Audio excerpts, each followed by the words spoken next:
สบายดีพี่น้องสบายดีเมื่อทุกคนเนาะวันนี้เนาะเราแก้วพาพี่น้องมาอัดก่อนเนาะทีมงานประมาณ5 คนเนาะมาอัดก่อนหลังจากเกี่ยวข้าวเกี่ยวน้ำแล้วเนาะพี่น้องมีเบียร์ทุกเดือนก็เลยพาทีมงานมาอัดก่อนเนาะอันนี้คือตอนคือนี่ก็ก่อนเนาะ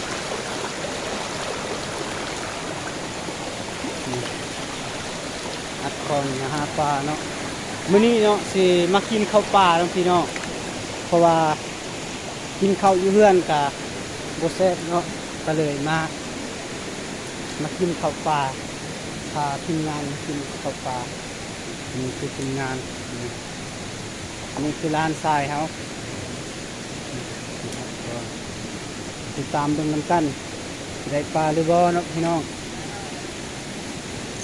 นี่คือปลาที่ทีมเนาะปลาแก้มแดงปลาที่ทีมน่าก็ได้2-3 ตัวนะพี่น้องตอนนี้กำลังหาปลาอยู่เฮ้ยปลาใหญ่เอ้ยดิไปจับไว้นั่นได้บ่เดินมาโซ่พี่น้องเบิ่งดูจับหัวมันนะโตเด้อยุกโตได้ปลาใหญ่นะตัวนึงได้บ่อทางนี้นะอันนี้เด้น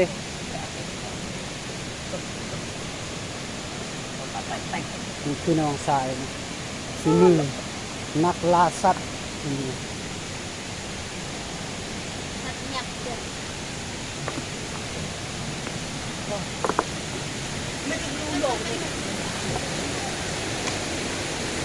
นี่คือน้องสายละเป็นมาหาคนเดียว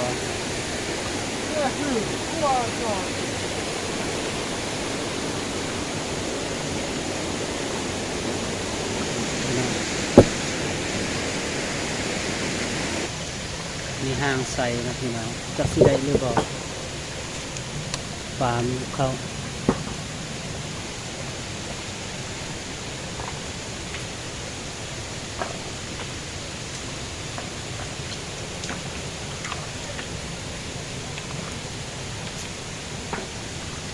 น้ำขุ่นบุเห็นเนาะ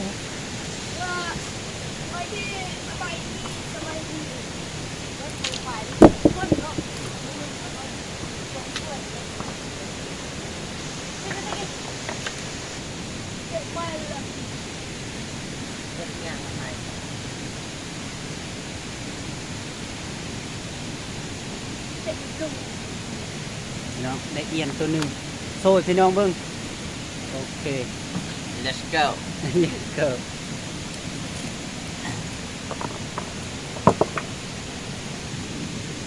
เปลี่ยนนะพี่น้อง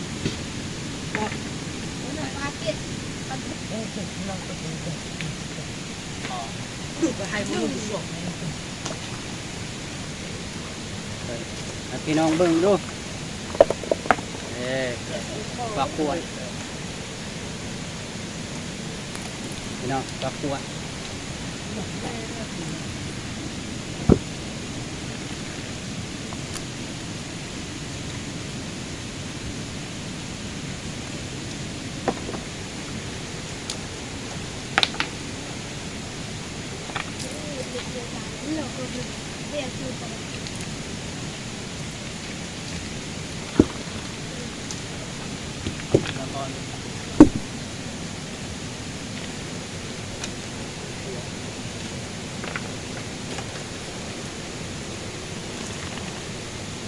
Saan pa natin ito kahayon sa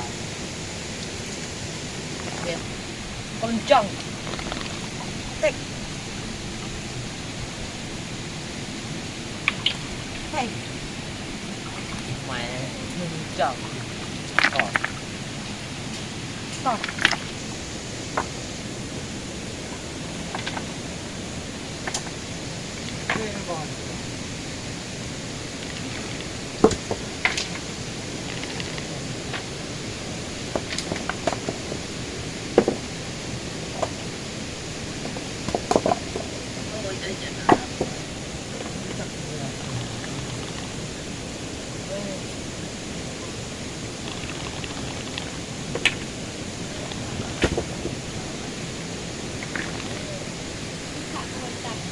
chụp thế bây giờ có cái lần được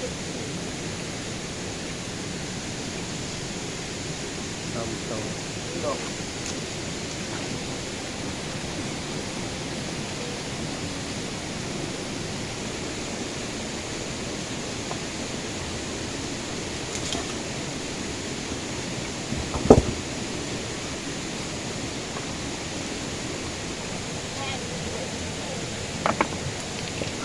ทีมงานนี้เขาหาปลากิน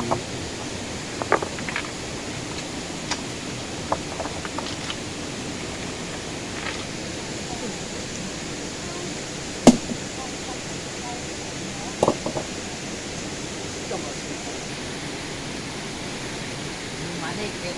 về cái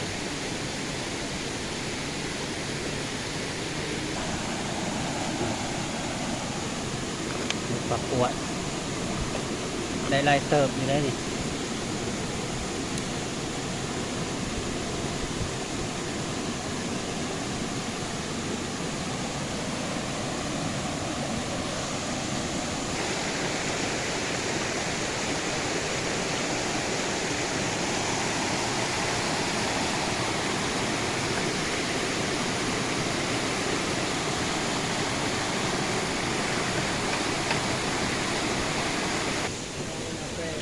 เจ๋งไอ้กันโดงที่ดึกตะโกนต่อจีแต่เรื่องเล็กเป็นคุณเลยว่ะ mà trên qua rồi coi này có bay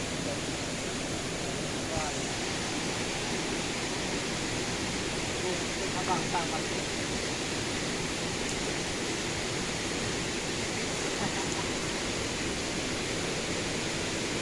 cái tiền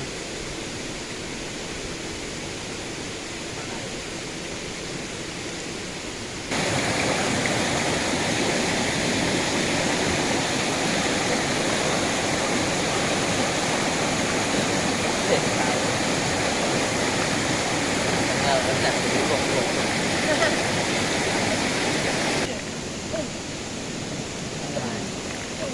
cái đẹp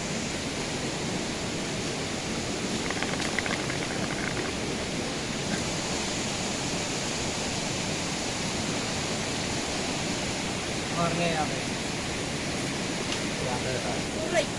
Uri, cái đẹp nó đi đâu đi đâu.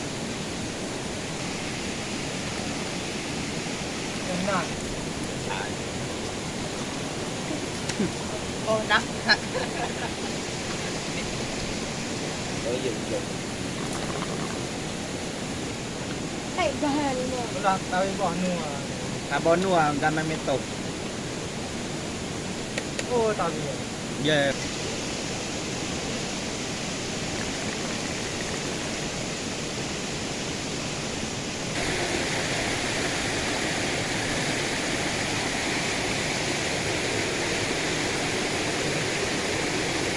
Hey.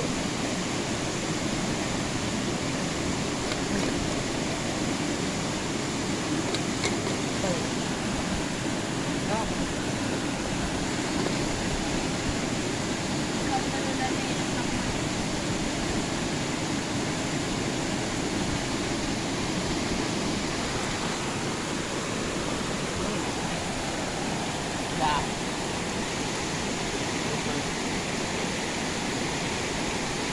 Cái gì được anh ăn khai.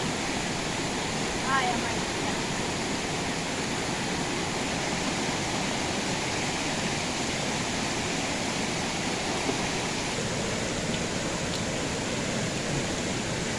กินข้าวปลาเด้อพี่น้องมาลามนุกลามปลา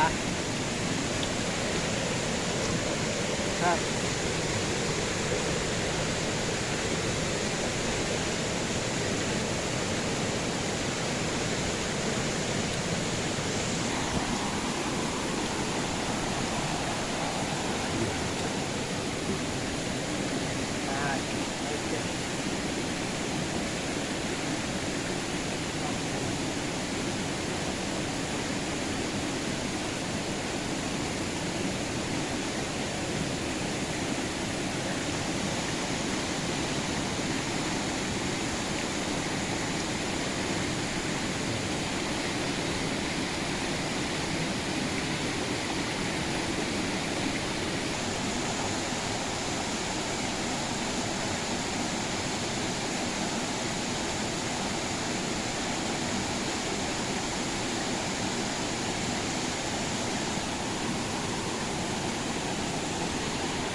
ด้วย